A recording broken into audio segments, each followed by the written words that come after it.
a major renovation and reopened to the public in July with brand new gallery spaces and exhibitions. Previously, he was head of special collections at the University of Iowa Libraries from 2011 to 2018 and began his career at the university in 2006. He is the creator of DIY History, a crowdsourced transcription project for Civil War diaries, and the Atlas of Early Printing, a digital map of 15th century European printing. He has worked in various public, academic, and corporate libraries, including the Ebling Library at the University of Wisconsin-Madison and the Special Collections and Preservation Division of the Chicago Public Library. He is a member of the Grolier Club and the Caxton Club and serves on several bibliographical and research library boards, including the Consortium of European Research Libraries, CERL, and the English Short Title Catalog North America.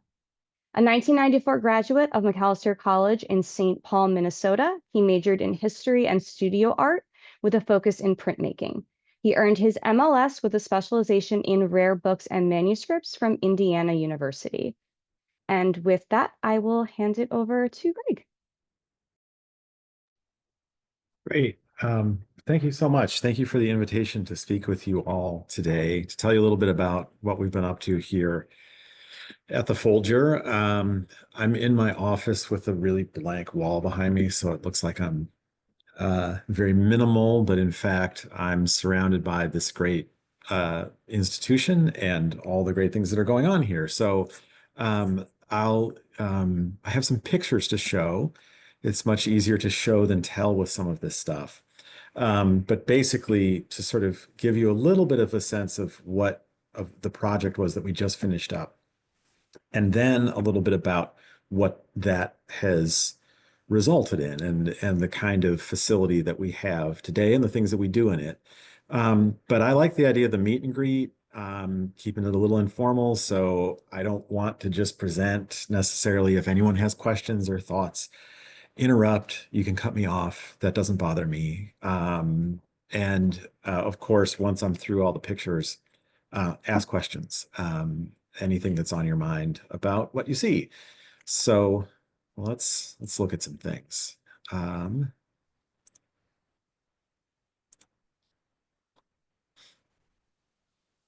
Okay, does everybody see a picture of a building? Yes, we That's do. the Folger. You see it. Okay, good. Thank you, Megan. So this is a picture of the Folger prior to 2020. So I joined the Folger in 2018. And when I did, the plans for the renovation and construction were already sketched out. The main points of the architecture were done about what was going to be happening, but there were a lot of other things that had not been worked out yet. So this is the state that the Folger existed in really since this building opened in 1932. And if I'm not making eye contact, it's because I'm looking at my other monitor where I see the pictures. A couple of things I want to point out here. One thing that you don't see in this photo is where we are, and that's Capitol Hill in Washington, D.C. So if you cross the street here, go from the sidewalk, cross the street in that direction, you then cross the street in the other direction and you're at the Supreme Court. You go one block more to the west and you're at the U.S. Capitol. So there's a lot going on right in the vicinity of this building, and it's an area of the country that is highly visible and regulated and many other things. So when the time came for the Folger to start thinking about what was next for its facility, this all ties back to a strategic plan and a facilities master plan that stretched back to 2011 and 2013. The need for more space and different kinds of space was very apparent. The Folger had basically outgrown the confines of what this building could provide. And there are a couple of other things to note as you look at this photo. First of all, where's the front door? it's actually right here, but from the street, it's really not visible, and it's so beautifully situated. There's a door on this end too, that it's so balanced that it actually is a little bit hard to identify as an entrance. Um, and the other thing to notice about that entrance is that you have a set of steps here, you have a set of steps here, there's steps here, there are steps everywhere. You cannot get to this door. You could not get to this door without climbing a bunch of steps. If someone were to visit us who was not able to take those steps, the process of getting that individual into the building was frankly complicated and demeaning, because it involved a back door and et cetera, et cetera. So this is the context in which the renovation was planned. And as I said, on Capitol Hill, really there's not a lot you can do. So various studies were drawn up to expand in different directions and different dimensions, but the only one that was ever really going to work was to go down. And so going down in the context of what we had available to us was right here, all in front of the building. And that's pretty challenging. So the architecture that was drawn up in the end involved essentially excavating and then inserting a building underneath the building. This is a registered historic landmark building now, by the way, which means that there are certain things that could not happen to it. So as construction began, it then, see if I can advance here. There we go. It led to this. So now we're looking in the other direction towards the Capitol. You can see how close it is. This is following some of the preliminary excavation. This is not actually as deep as it got. It got a little deeper than this, but it gives you a sense of what happened to the facade of the original building. So all of that marble, the stairs and all that stuff, this was the door we were looking at before. That's all removed. The grass is removed. Everything comes off.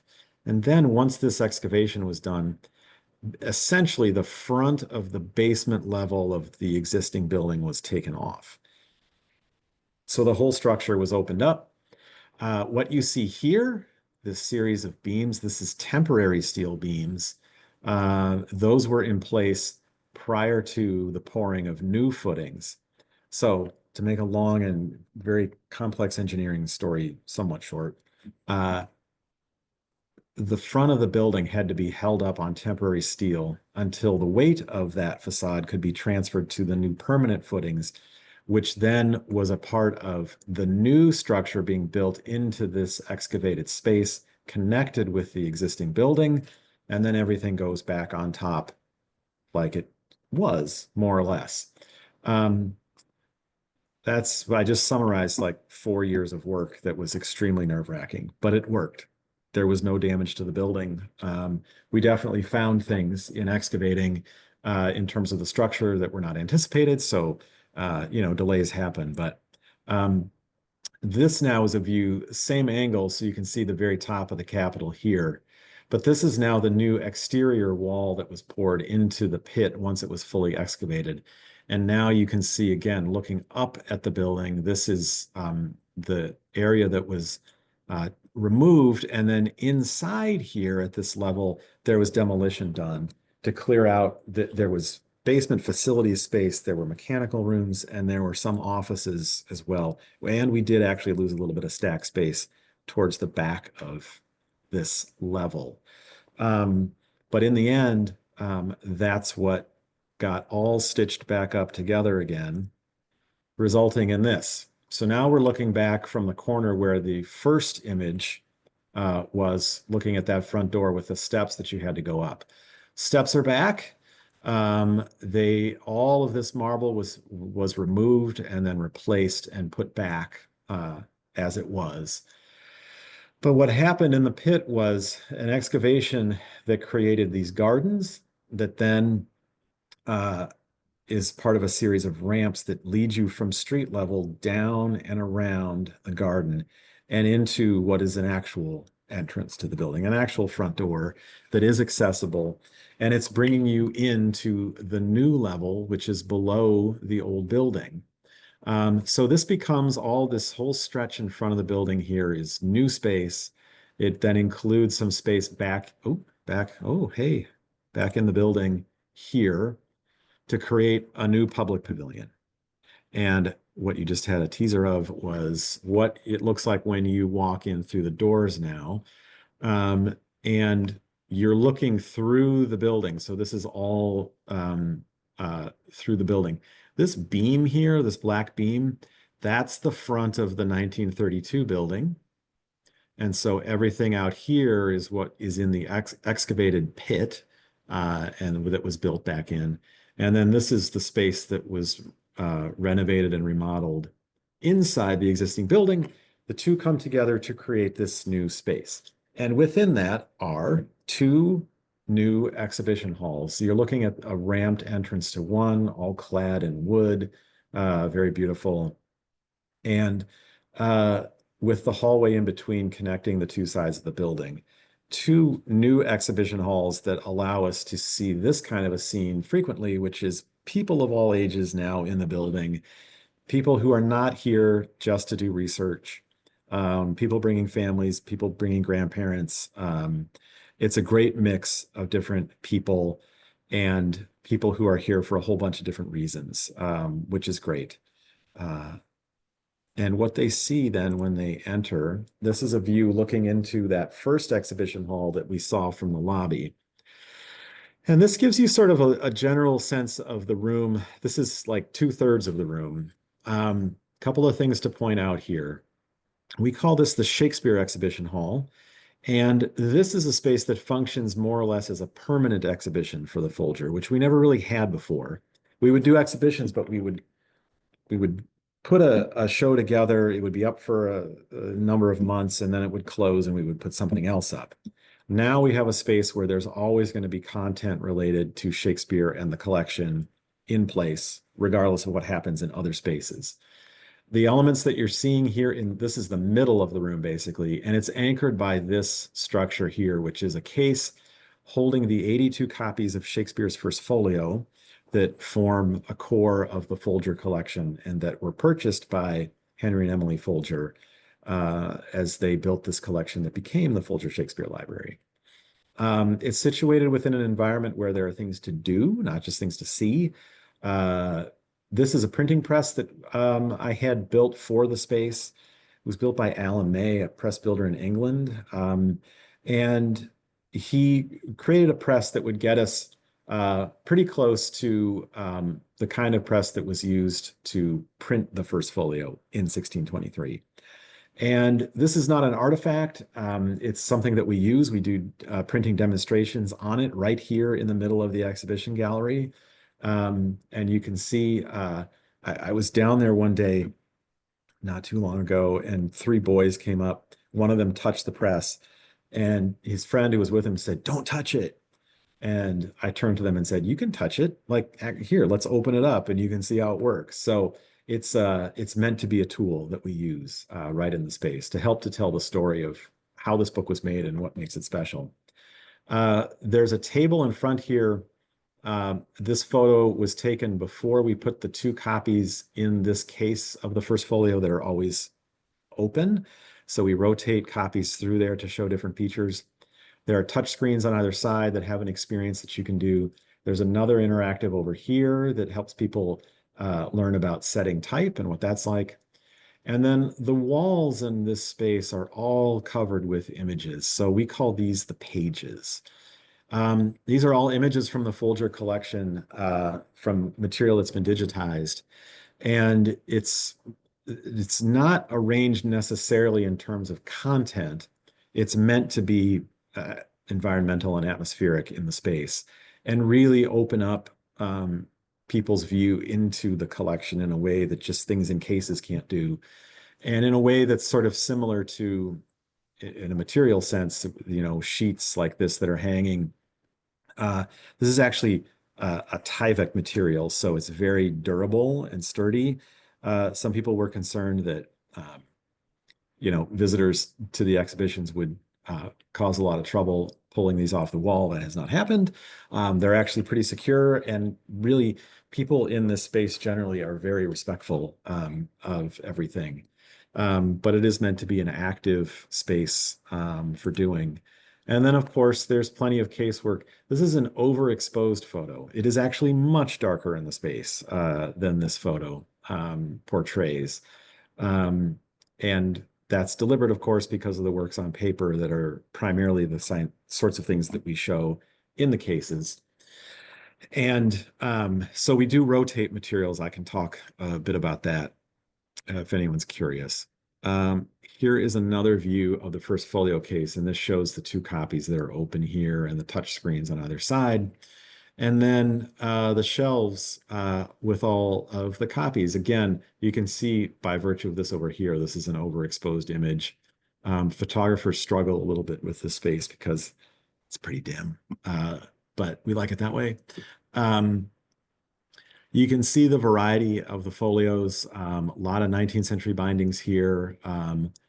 I think it's number 30 right here is our only original binding of the 82 from 1623.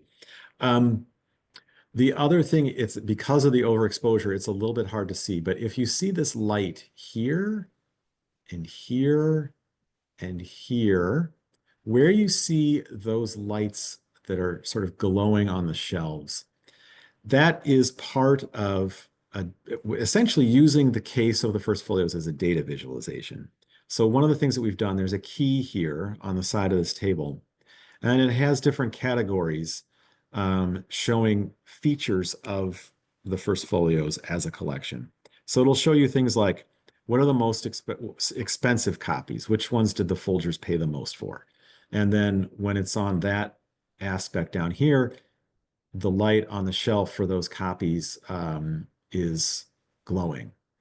And then it'll show you things like all the copies that were bought in 1903. We call that the big year because there were 8 copies purchased, all in the space of a single year, which is pretty remarkable for a book like this. Things like the earliest bindings, copies that had been owned by women. So it's a way of exploring what these books mean when you have a bunch of them together, because that's sort of what we've discovered with this is it's all fine and well to say this is 82 copies of Shakespeare's First Folio. For people who aren't necessarily all that familiar with what that is, that's just sort of the starting point. Really, the question there is why and what is it telling me? So we try to point some things out that way.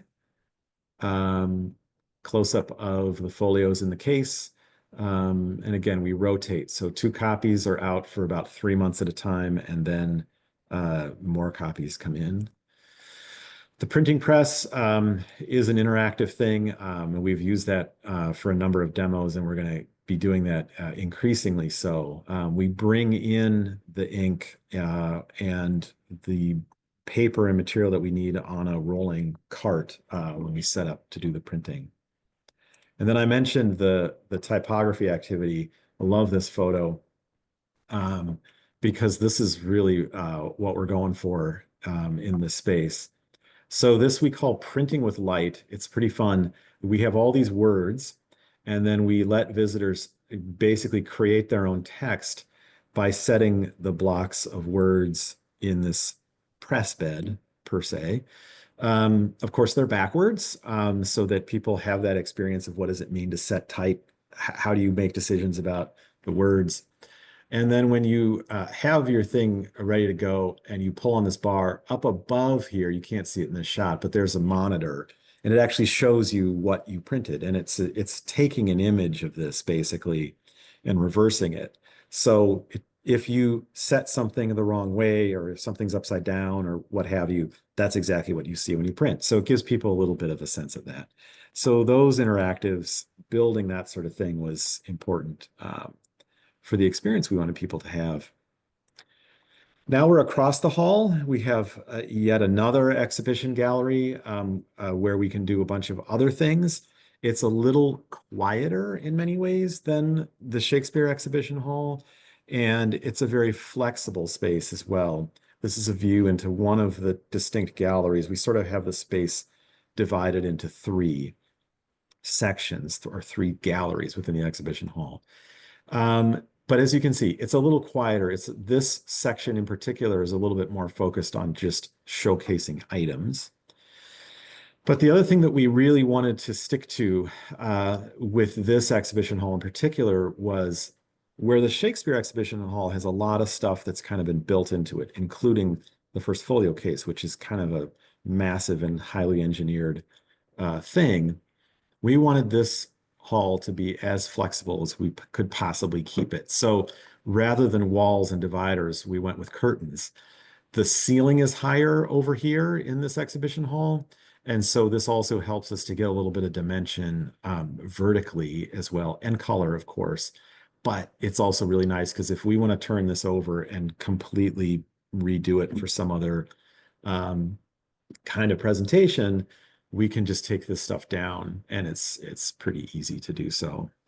And then at the other end of that hall is a space that we've reserved for temporary exhibitions. This is our first temporary exhibition in the space.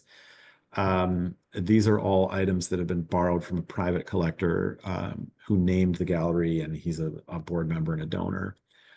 Stuart Rose. Some of you might be familiar with Emory and the special collections there. He has an amazing, remarkable collection, and we've been able to showcase some really great things as we open. So just kind of rushing along here, you know, you don't remodel and build new exhibition space without a new gift shop.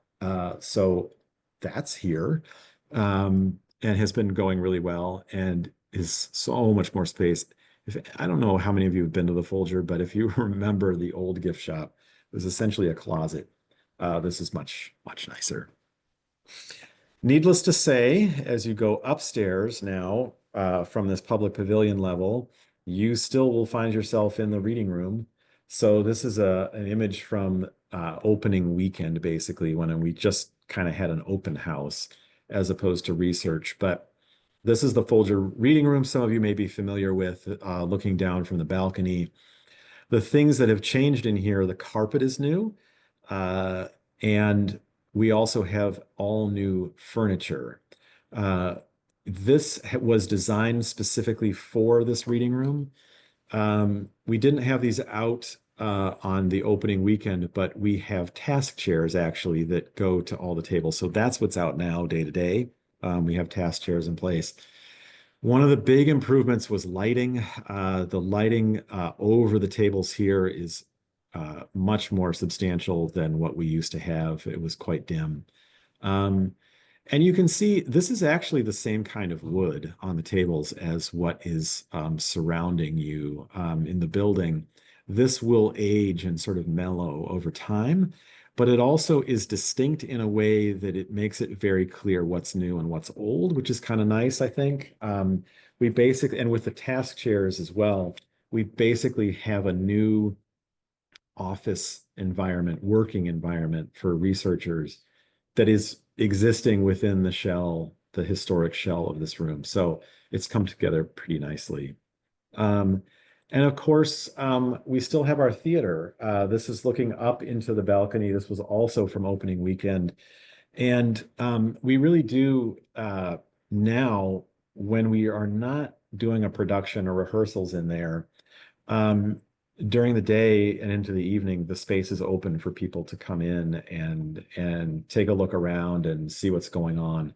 So we're very excited that that space is back up and running. We did productions in sort of co-productions with other DC theaters over the years that we were closed, but now we're back in our own space. This is Metamorphosis, which was a show from earlier this year, and we just closed a production of Romeo and Juliet that was really pushed the capability of the theater quite a bit. There was a lot. This is all. These are all screens over here that went through all sorts of content.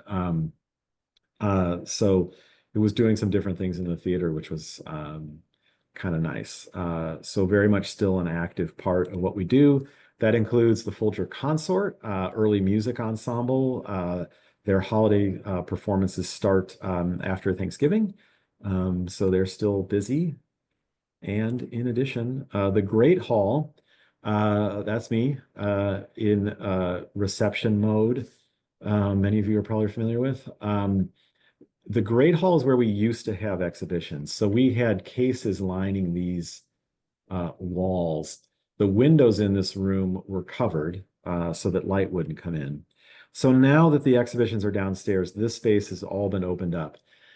It wasn't done at the time this photo was taken, but here in the middle of this room, there is now a cafe. And so we have different kinds of seating and tables situated all throughout this space.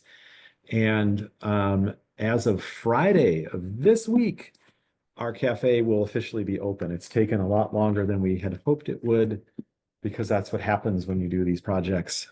But it's finally passed all inspections and staff is hired, and we're ready to start as of Friday. So that's great, just before the holidays. So that is a very, very quick overview of our new spaces.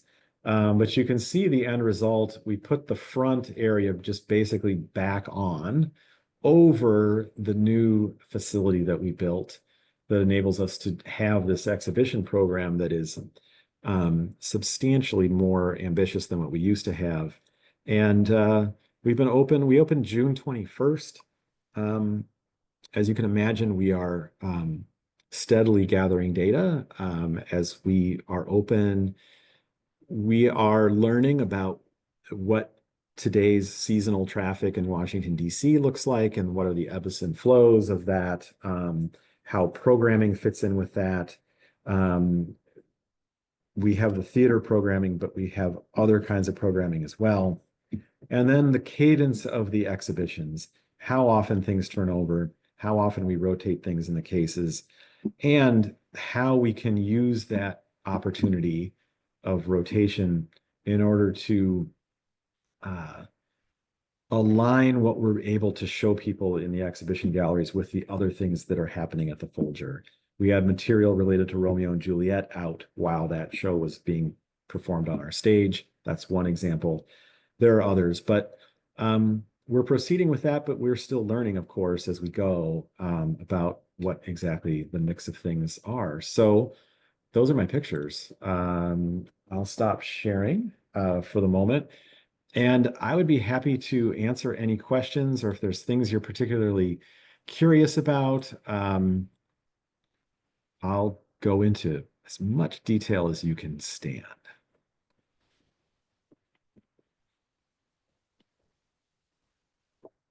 While people are thinking of questions, I have many questions. So right. one thing that you'd mentioned was the interactivity of the permanent Shakespeare exhibit, which I think is really exciting personally, as I used to teach Shakespeare to teenagers, and knowing that it's making it a little more accessible to them and making it seem a little less scary is something I think is pretty exciting. Was that always the intention with that space, or was that something that kind of came along as the exhibit space was coming together in the remodel?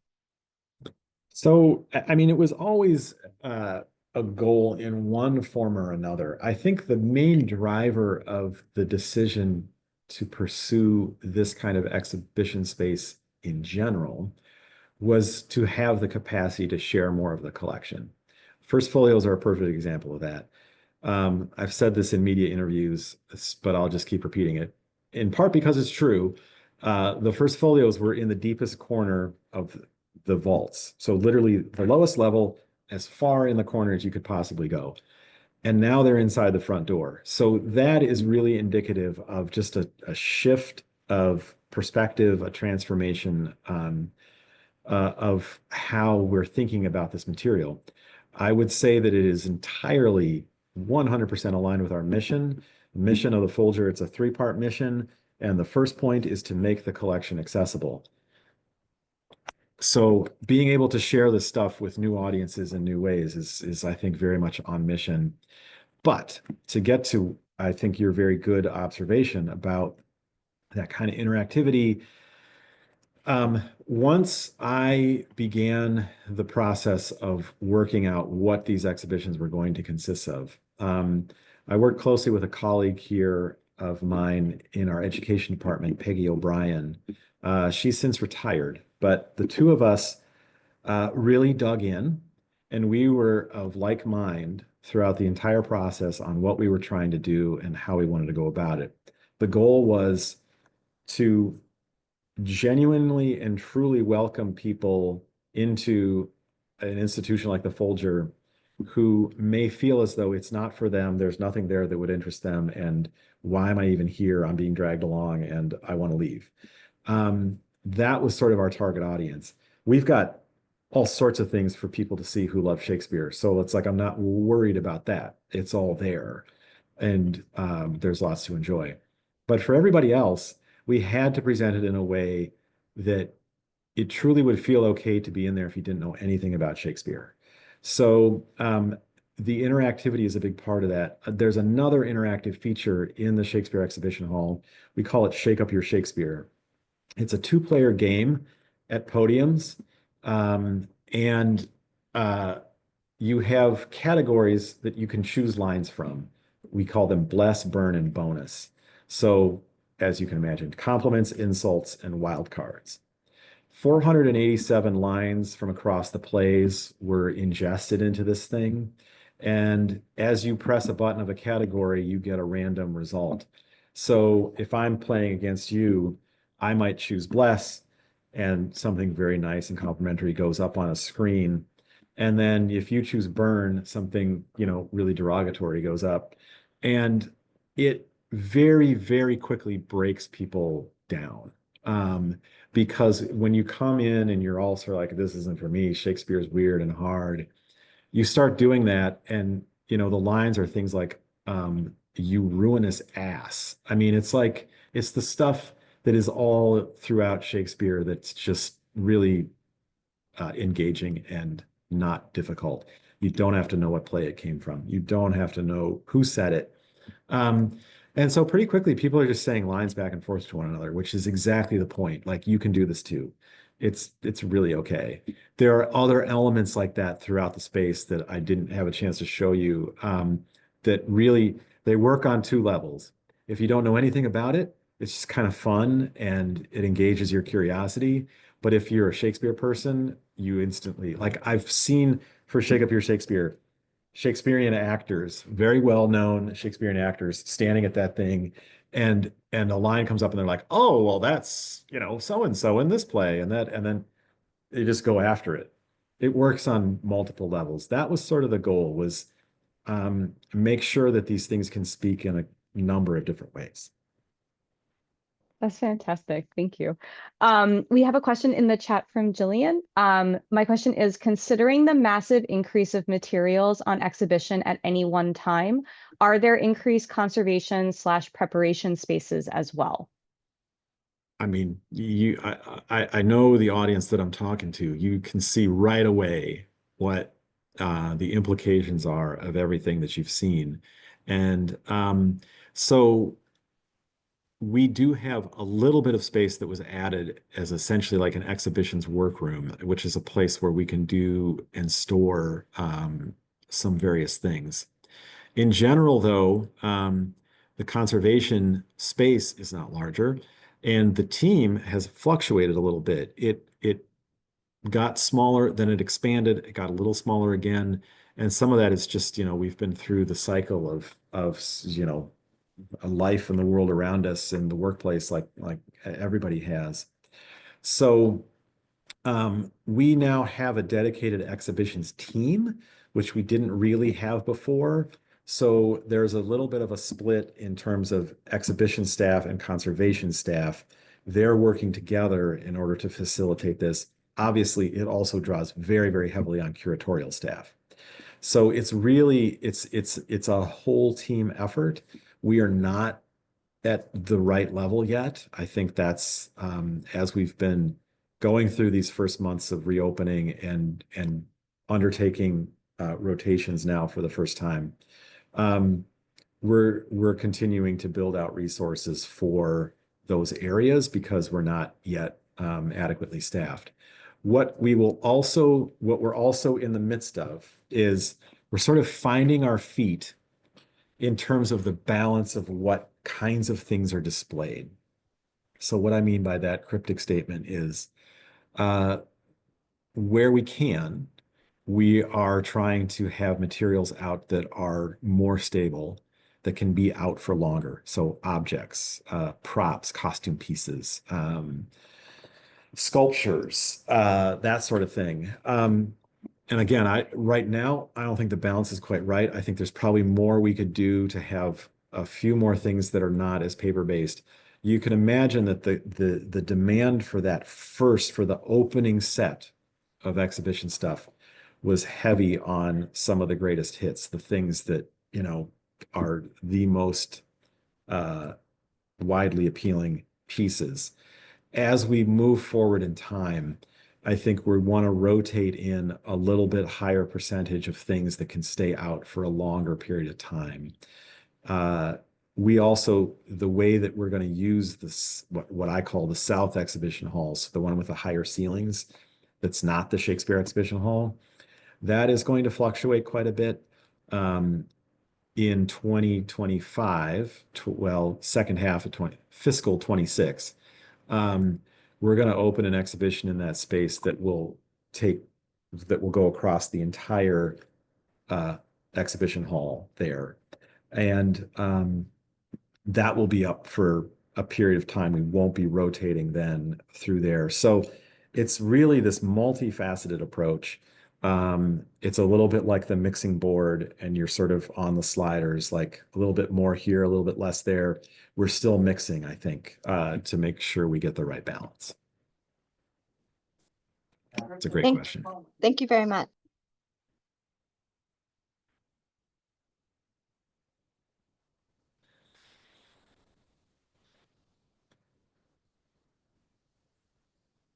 Feel free to put questions in the chat, or you can just unmute and ask them as well if you have anything.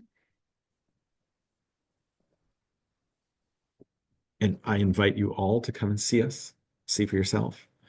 Happy to give tours.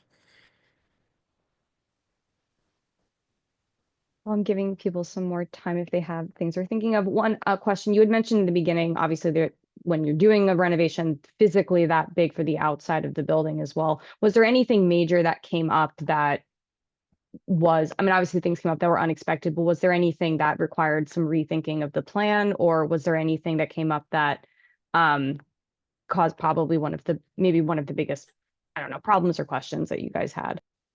Yeah, I mean, you go through a project of this scale and there's like all the stories, of the things you go through. So I mentioned 2020. We closed the reading room in January of 2020. We closed the theater, the production that was in there closed at the beginning of March 2020. Well, everybody knows what happened in March 2020. So the thing I have not even talked about yet is that we moved the entire collection offsite, so that we could keep it safe, because construction is really unpredictable. That was a decision I made after I arrived in 2018. The decision had not been made at that point. And I distinctly remember we had a board meeting where I shared that news that we were going to move everything offsite, which is a not insubstantial undertaking. And, board members are pretty supportive. But that night, then we had a reception as part of the board meeting. And that was the night that Notre Dame was on fire. And so that was the news that was racing through, everybody on that night. And it was like things happen, so it was the right thing to do. We lost heating and cooling in the building for about 18 months over the course of the project. It was supposed to have only gone down for brief periods of time. It went down completely. The work in the mechanical rooms was massive. So if the collection had been there, we would not have had climate control for a long time. So that was the right thing to do, but it's been a massive undertaking. It's mostly returned, but we're still doing work. We actually have some shifting that we're doing now. I could go into excruciating detail. We are in our vaults for the rare collection, we're shelving everything by size now. That was not the case when everything left. So we packed everything in 5 size categories as everything left. And then it all came back with those categories assigned to shelving ranges. It turns out that some of the categories were out of whack, and we actually needed to go to more like 8 categories. And so we're now doing some shifting and reconfiguring of shelving.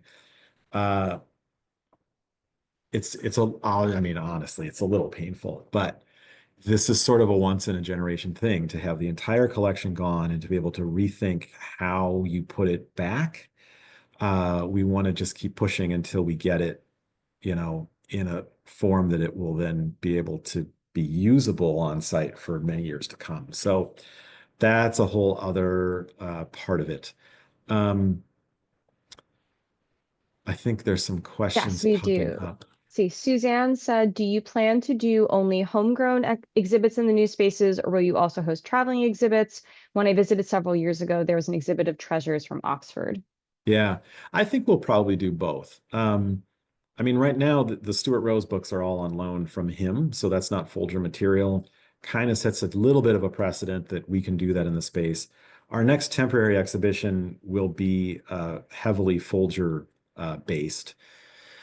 The one after that will also be largely Folger based, but that's going to be the big one that takes the whole exhibition hall. And so there's probably going to be quite a few loans in there. One of the reasons that exhibition hall in particular, we wanted to keep it as flexible as possible, is really to preserve the option to be able to host a large traveling exhibition like that. It's slightly different from the Shakespeare Exhibition Hall in that it has actual doors on it. It has 3 doors, but that also means that it's the kind of thing we could ticket for a special exhibition. So that's a long answer to your question, which is essentially yes, in the end. Great, thank you. Jack has another question. I'm thrilled to see that the reading room is open now to anyone over 18. If I recall correctly, there used to be more stringent qualifications on who could use the library. How are you balancing the adjustment of making the Folger more public facing with the needs, expectations of researchers and readers? I love it. Yes, such a good question. It's all the questions. I am also thrilled that the reading room is now open to anyone over 18. And in fact, it's open to people under 18. You just have to have someone with you who registers as a reader. But we are perfectly capable and happy to help high school students and any number of people in that space. Honestly, this was a big shift at the Folger. The Folger was one of the last institutions around that was asking for letters of reference. Of course, the reality of that is that people use the library without letters of reference all the time because we would work with them. And if someone came to us saying, I really want to do this or see that, we would work with them. But it's really great now to have sort of done away with that, streamlined it, and actually be able to communicate the message that people can come in and use the collection. But here's what we are experiencing now, and that is we had a big public reopening. We got a not small amount of media coverage, which was great. We were flooded with people who wanted to come and take photos in the reading room. And when I say photos, you know what I mean, photos of themselves. They wanted to get some content. And that was overwhelming. And it was overwhelming in a way that was detrimental to the needs of people who are coming to do research in the space. That has to be the primary objective and mission and use of the space. But I'm going to give all credit in the world to my colleague, the Associate Librarian for Researcher Services, Michelle Silverman, who was very dedicated to the idea that if we're actually going to welcome people into the space, then we don't do it by half measures. We actually have to be true to that. So for what has developed is an approach where it's essentially behavior and use based. And what I mean by that is we have readers in the reading room probably every day who are not using the collection. They are there to do their homework. We have people filling out grad school applications. We have people doing any number of things. That's a huge, huge, huge change for us, and it's caused a little bit of stress. But again, Michelle has very clear vision, which I support, and she's right. Um, what I mean by a behavior-based approach is people who are there and not using the collection have to behave according to the same rules that everybody else does. So you can only bring, you basically can't bring anything but a laptop in. No food and drink, no, you know all the rules. So that, filters out a lot of people just like that. We have a cafe. It's literally the room on the other side of the reading room is where the cafe seating is. So there is space for people who want to just set up camp with a laptop and work all day. But we still have people who are not using the collection, but they're using the reading room. So um, it's working. We're not getting complaints from researchers about, I don't even think they know in most cases because everyone's just kind of focused. Um, and one thing I think that's like really cool is that in a couple of cases, people who came in just to do whatever, they spent a little time interacting with staff and they've actually started using the collection. So to me, that's, you know, I, that's the goal. And but it's been an interesting being popular on TikTok has pros and cons. In a reading room environment. In any other case, it's probably great. Makes sense. I think we have one other question from Jillian said, we're tackling that same thing here at my university special collections. We're replacing about half of our current shelving and getting more, so our collections will be massively shifted. And I'm trying to coordinate maintenance and preservation and planning so it can be done right while we have the opportunity. Do you have any advice for this type of project? Just keep going. Honestly, Jillian, we should talk offline because I'd be really happy to tell you what we've experienced. And it's like I said, it's at the stage that we're at, it's a little bit painful, but that's only because we had anticipated being done at this point. There's plenty of things about it that have gone exactly as they should have. We have not lost anything. We have not damaged anything. The way that materials were handled, the way the chain of custody of where various things were at any given time was maintained. But then there's software system things like, is this thing talking to this thing? And when something is shifted, is it updated? So I won't bore you all with the details, but Jillian, I'd be happy to talk to you in another setting because no matter what scale this is happening on, it's very complicated. But when I say just keep going, I think I am kind of at this point coming back to that, which is one of the key things is making sure that you have a vision about what you're trying to do. And if you can hold to that. So in our case, we're shelving by size because we want to store material in the vault in the most dense and efficient manner we possibly can in order to commit to having everything available to researchers on site for as long as we possibly can. Is that 10 years? Is it 6 months? I don't know. But we're making the commitment that we're going to try to do that for as long as we can.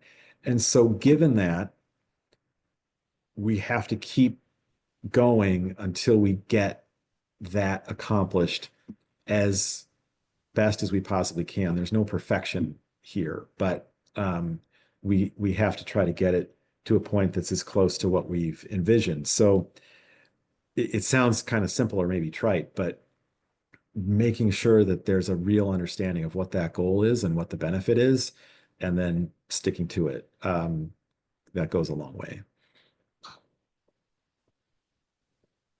Are there any other questions or comments or anything anyone wants to add or ask?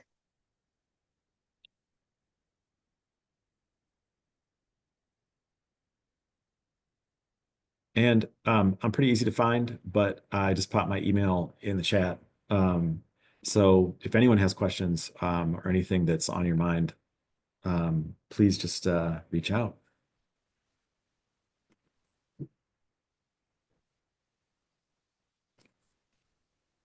Well, Greg, thank you so much. This has been fantastic and fascinating. And I'm fascinated that you guys were able to get this all done during 2020 and all of that. So I kudos to you guys. Um, thank you all so much for coming. And please go visit the Folger. Yes, please come and see us. It's way better in person than what the pictures convey. All right. Well, thank you so much.